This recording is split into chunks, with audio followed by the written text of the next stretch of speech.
नमस्कार दोस्तों, मेरी किताब पर आपका स्वागत है। आज आप सुन रहे हैं मुंशी प्रेमचंद जी द्वारा लिखित कहानी अंधेर। नाग पंचमी आई। साठे के जिंदा दिल नौजवानों ने रंग बिरंगे लंगोट बनवाए। अखाड़े में ढोल की मर्दाना सदाएं गूंजने लगीं। आसपास के पहलवान इकट्ठे हुए और अखाड़े पर तंबोलियों ने अपनी दुकानें सजाईं, क्योंकि आज कुश्ती और दोस्ताना मुकाबले का दिन है।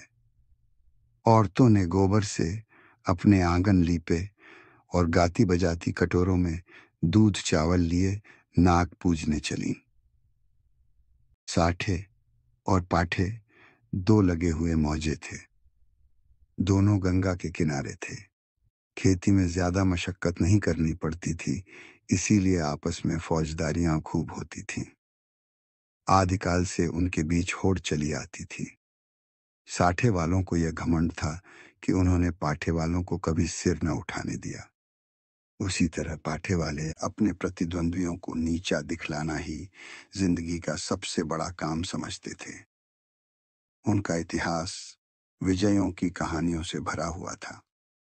पाठे के चरवाहे यह गीत गाते हुए चलते थे।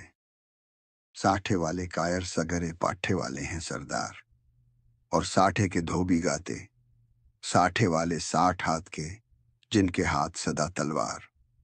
उन लोगन के जन्म नसाए जिन पाठे मान लीन अवतार। आपसी होड़ का यह जोश बच्चों में मां दूध के साथ दाखिल होता था, और उसके प्रदर्शन का सबसे अच्छा और ऐतिहासिक मौका यही नागपंचमी का दिन था। इस दिन के लिए साल भर तैयारियां होती रहती थीं। आज उनमें मार्के की कुश्ती होने वाली थी। साठे को गोपाल पर नाज था, पाठे को बलदेव का गर्व। दोनों सूरमा अपने अपने फरीक की दुआएं और आरजुएं लिए हुए अखाड़े में उतरे। तमाशाइयों पर चुंबक का सा असर हुआ। मौजे के चौकीदारों ने लठ और डंडों का यह जमघट देखा और मर्दों की अंगारे की तरह लाल आंखें देखीं तो पिछले अनुभव के आधार पर बेपता हो गए। इधर अखाड़े में दांव पेंच होते रहे। बलदेव उलझता था, गोपाल पैंतरे बदलता था। उसे अपनी ताकत का जोम था, इसे अपने कर्तव्य का भरोसा। कुछ देर तक अखाड़े से ताल ठोंकने की आवाजें आती रहीं। तब यकायक बहुत से आदमी खुशी के नारे मार मार उछलने लगे। कपड़े और बर्तन और पैसे और बताशे लुटाए जाने लगे। किसी ने अपना पुराना साफा फेंका, किसी ने अपनी बोसीदा टोपी हवा में उड़ा दी। साठे के मनचले जवान अखाड़े में पिल पड़े और गोपाल को गोद में उठा लाए। बलदेव और उसके साथियों ने गोपाल को लहू की आंखों से देखा और दांत पीस कर रह गए। 10 बजे रात का वक्त और सावन का महीना। आसमान पर काली घटाएं छाई थीं। अंधेरे का यह हाल था कि जैसे रोशनी का अस्तित्व ही नहीं रहा। कभी कभी बिजली चमकती थी, मगर अंधेरे को और ज्यादा अंधेरा करने के लिए। मेंढकों की आवाजें जिंदगी का पता देती थीं, और चारों तरफ मौत थी। खामोश, डरावने और गंभीर साठे के झोंपड़े और मकान इस अंधेरे में बहुत गौर से देखने पर काली काली भेड़ों की तरह नजर आते थे। न बच्चे रोते थे, न औरतें गाती थीं। पवित्रात्मा बुढ़े राम नाम न जपते थे, मगर आबादी से बहुत दूर कई पुरशोर नालों और ढाक के जंगलों से गुजरकर ज्वार और बाजरे के खेत थे, और उनकी मेंढों पर साठे के किसान जगह जगह मड़ैया डाले खेतों की रखवाली कर रहे थे। नीचे जमीन, ऊपर अंधेरा, मीलों तक सन्नाटा छाया हुआ। कहीं जंगली सुअरों के गोल, कहीं नील गायों के रेवड़। चिलम के सिवा कोई साथी नहीं, आग के सिवा कोई मददगार नहीं। जरा खटका हुआ और चौंक पड़े। अंधेरा भय का दूसरा नाम है, जब मिट्टी का एक ढेर, एक ठूंठा पेड़ और घास का ढेर भी जानदार चीजें बन जाती हैं, अंधेरा उनमें जान डाल देता है। लेकिन यह मजबूत हाथों वाले, मजबूत जिगर वाले, मजबूत इरादे वाले किसान हैं कि यह सब सख्तियां झेलते हैं ताकि अपने ज्यादा भाग्यशाली भाइयों के लिए भोग विलास के सामान तैयार करें। इन्हीं रखवालों में आज का हीरो, साठे का गौरव गोपाल भी है, जो अपनी मड़ैया में बैठा हुआ है और नींद को भगाने के लिए धीमे सुरों में गीत गा रहा है। अचानक उसे किसी के पांव की आहट मालूम हुई। जैसे हिरन कुत्तों की आवाजों को कान लगाकर सुनता है, उसी तरह गोपाल ने भी कान लगाकर सुना। नींद की अंघाई दूर हो गई। लठ कंधे पर रखा और मड़ैया से बाहर निकल आया। चारों तरफ कालिमा छाई हुई थी और हल्की हल्की बूंदें पड़ रही थीं। वह बाहर निकला ही था कि उसके सर पर लाठी का भरपूर हाथ पड़ा। वह त्योरा कर गिरा और रात भर वहीं बेसुध पड़ा रहा। मालूम नहीं उस पर कितनी चोटें पड़ी। हमला करने वालों ने तो अपनी समझ में उसका काम तमाम कर डाला, लेकिन जिंदगी बाकी थी। यह पाठे के गैरतमंद लोग थे जिन्होंने अंधेरे की आड़ में अपनी हार का बदला लिया था। गोपाल जाति का अहीर था, न पढ़ा न लिखा, बिल्कुल अक्खड़। दिमाग रोशन ही नहीं हुआ तो शरीर का दीपक क्यों घुलता। पूरे 6 फुट का कद, गट्ठा हुआ बदन, ललकार कर गाता तो सुनने वाले मील भर पर बैठे हुए उसकी तानों का मजा लेते। गाने बजाने का आशिक, होली के दिनों में महीने भर तक गाता। सावन में मल्हार और भजन तो रोज का शगल था। निडर ऐसा कि भूत और पिशाच के अस्तित्व पर उसे विद्वानों जैसे संदेह थे। लेकिन जिस तरह शेर और चीते भी लाल लपटों से डरते हैं, उसी तरह वह लाल पगड़ी से डरता था। उसमें यही असाधारण बात थी, लेकिन उसका कुछ बस न था। सिपाही की एक डरावनी तस्वीर जो बचपन में उसके दिल पर छप गई थी, पत्थर की लकीर बन गई थी। शरारतें गईं, बचपन गया, मिठाई की भूख गई, लेकिन सिपाही की तस्वीर अभी तक कायम थी। आज उसके दरवाजे पर लाल पगड़ी वालों की एक फौज जमा थी, लेकिन गोपाल जख्मों से चूर, दर्द से बेचैन होने पर भी अपने मकान के अंधेरे कोने में छिपा हुआ बैठा था। नंबरदार और मुखिया, पटवारी और चौकीदार रोब खाए हुए ढंग से खड़े दारोगा की खुशामद कर रहे थे। कहीं अहीर की फरियाद सुनाई देती थी, कहीं मोदी रोना धोना, कहीं तेली की चीख पुकार, कहीं कमाई की आंखों से लहू जारी। कलवार खड़ा अपनी किस्मत को रो रहा था। फोहश और गंदी बातों की गर्मबाजारी थी। दारोगा जी निहायत कारगुजार अफसर थे, गालियों में बात करते थे। सुबह को चारपाई से उठते ही गालियों का वजीफा पढ़ते थे। मेहतर ने आकर फरियाद की, हुजूर, अंडे नहीं हैं। दारोगा जी हंटर लेकर दौड़े और उस गरीब का भुरकुस निकाल दिया। सारे गांव में हलचल पड़ी हुई थी। कांस्टेबल और चौकीदार रास्तों पर यूं अकड़ते चलते थे मानो अपनी ससुराल में आए हैं।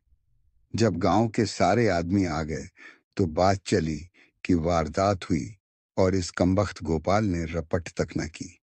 मुखिया साहब बेंत की तरह कांपते हुए बोले, हुजूर, अब माफी दी जाए।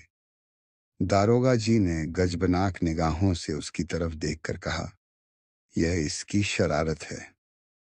दुनिया जानती है कि जुर्म को छुपाना जुर्म करने के बराबर है। मैं इस बदकाश को इसका मजा चखा दूंगा।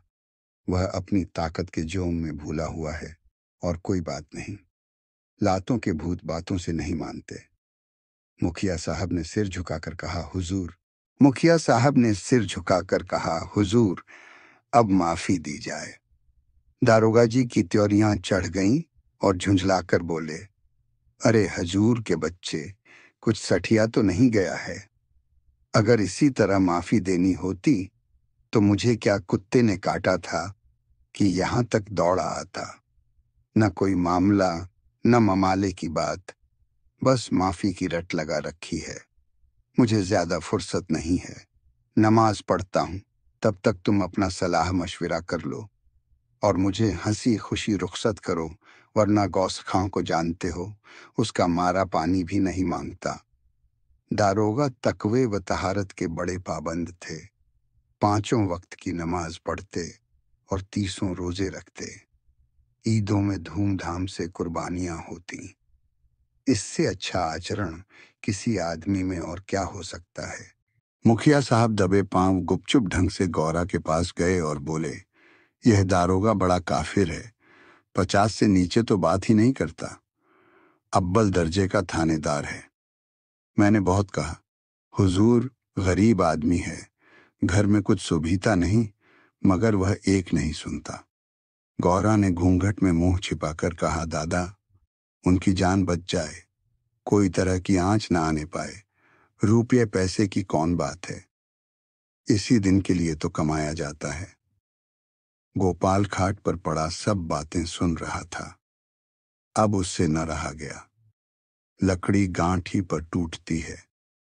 जो गुनाह किया नहीं गया वह दबता है, मगर कुचला नहीं जा सकता।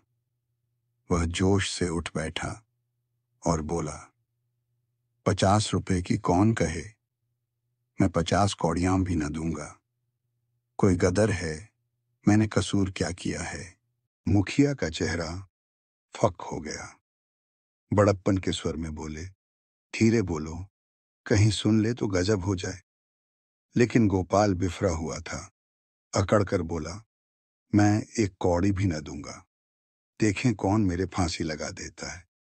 गौरा ने बहलाने के स्वर में कहा, अच्छा, जब मैं तुमसे रुपए मांगूं तो मत देना। यह कहकर गौरा ने, जो इस वक्त रानी बनी हुई थी, छप्पर के एक कोने में से रुपयों की एक पोटली निकाली और मुखिया के हाथ में रख दी। गोपाल दांत पीस कर उठा, लेकिन मुखिया साहब फौरन से पहले सरक गए। दारोगा जी ने गोपाल की बातें सुन ली थीं और दुआ कर रहे थे कि ए खुदा, इस मर्दूद के दिल को पलट। इतने में मुखिया ने बाहर आकर 25 रुपए की पोटली दिखाई। 25 रास्ते ही में गायब हो गए थे। दारोगा जी ने खुदा का शुक्र किया। दुआ सुनी गई। रुपया जेब में रखा और रसद पहुंचाने वालों की भीड़ को रोते और बिलबिलाते छोड़कर हवा हो गए। मोदी का गला घूंट गया। कसाई के गले पर छुरी फिर गई। तेली पिस गया। मुखिया साहब ने गोपाल की गर्दन पर एहसान रखा, मानो रसद के दाम गिरह से दिए। गांव में सुरखरू हो गया। प्रतिष्ठा बढ़ गई। इधर गोपाल ने गौरा की खूब खबर ली। गांव में रात भर यही चर्चा रही। गोपाल बहुत बचा और इसका सेहरा मुखिया के सिर था। बड़ी विपत्ति आई थी, वह टल गई। पितरों ने, दीवान हरदौल ने, नीम तले वाली देवी ने, तालाब के किनारे वाली सती ने गोपाल की रक्षा की। यह उन्हीं का प्रताप था। देवी की पूजा होनी जरूरी थी। सत्यनारायण की कथा भी लाजिमी हो गई। फिर सुबह हुई, लेकिन गोपाल के दरवाजे पर आज लाल पगड़ियों के बजाय लाल साड़ियों का जमघट था। गौरा आज देवी की पूजा करने जाती थी और गांव की औरतें उसका साथ देने आई थीं। उसका घर सोंधी सोंधी मिट्टी की खुशबू से महक रहा था, जो खस और गुलाब से कम मोहक न थी। औरतें सुहाने गीत गा रही थीं। बच्चे खुश हो होकर दौड़ते थे। देवी के चबूतरे पर उसने मिट्टी का हाथी चढ़ाया। सती की मांग में सेंदूर डाला। दीवान साहब को बताशे और हलवा खिलाया। हनुमान जी को लड्डू से ज्यादा प्रेम है। उन्हें लड्डू चढ़ाए, तब गाती बजाती घर को आई और सत्यनारायण की कथा की तैयारियां होने लगीं। मालिन फूल के हार, केले की शाखें और बंधनवारें लाईं।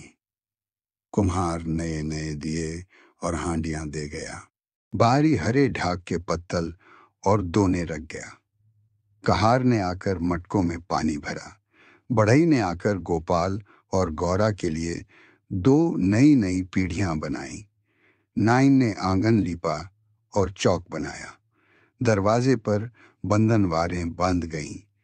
आंगन में केले की शाखें गड़ गईं। पंडित जी के लिए सिंहासन सज गया।